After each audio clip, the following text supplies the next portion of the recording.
shonilela ngibuyele khona ekhaya ngiyabinga Swaziland, South Africa, Mozambique, Botswana, UK, America, Eastern London, South Africa wonke okhuluma Dr. Dlamini Mthandazi epetitive eMpumalanga. Ngibuyele khona ekhaya simiyabhekana naso sibhlungu sinzima simnandi siyababa kodwa ke emele ukwazi ukuthi sizohamba noNkulunkulu sihamba labangasekho emhlabeni asikholelwa kubo but siyakholwa ukuthi asikholwa kubona but siyakholwa ukuthi bayezwa futhi bayibona inkinga esibhekana nazo. Ngibuyele khona ekhaya iBhayibheli bakafi balele baba ngomkhuleko egameni likaJesu ngongcwele ukuyaphatha ngibuyele khona ekhaya ngongcwele konke okudlule Skhonyane njengamanje kuyabuya okudlule Skhonyane kuyabuya ngaba ngumsebenzi ngaba ngumshado ngaba imali ngaba umuzi uNkulunkulu amandla konke okudlule Skhonyane konke okungaphumeleli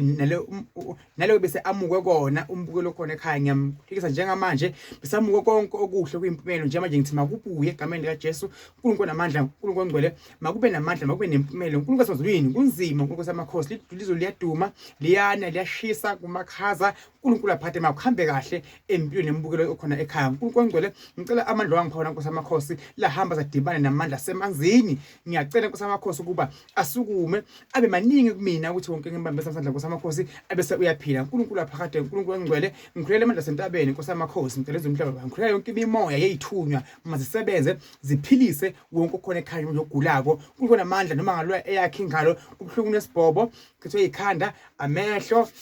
kubhlungu amadlebe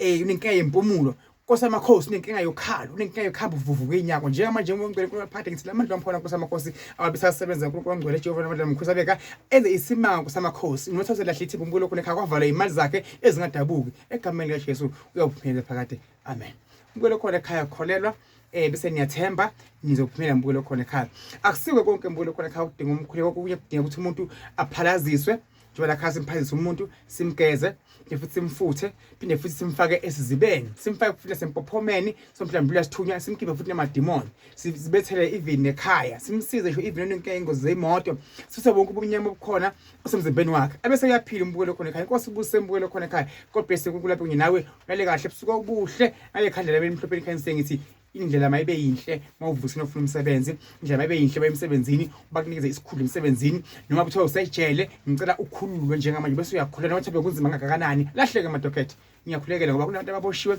abangazi ukuthi why baboshiwe abanye baboshiswe ngabantu bebathandana nabo ajika ukuthi umuntu ubufuna imali umrephile ubungamrephanga nambulele esibhedlela sakhona ukudla sakhona evusa ikhanda maka kwenzeka ifoni abakhona kuye udlala ngefuna ubona mina avele aphile egameni likaJesu sibamlahle abantu basamhlola esibhedlela sejele basakhohlola abantu ujele umndeni bonke abantu basakuthande nje manje ngifuna abantu bakuthande basakho zishintshe iBhayibheli usemsamo uyemnyango semnyango uyemsamo kuwe ngahlwengi kwenzeke lokho. Thank you.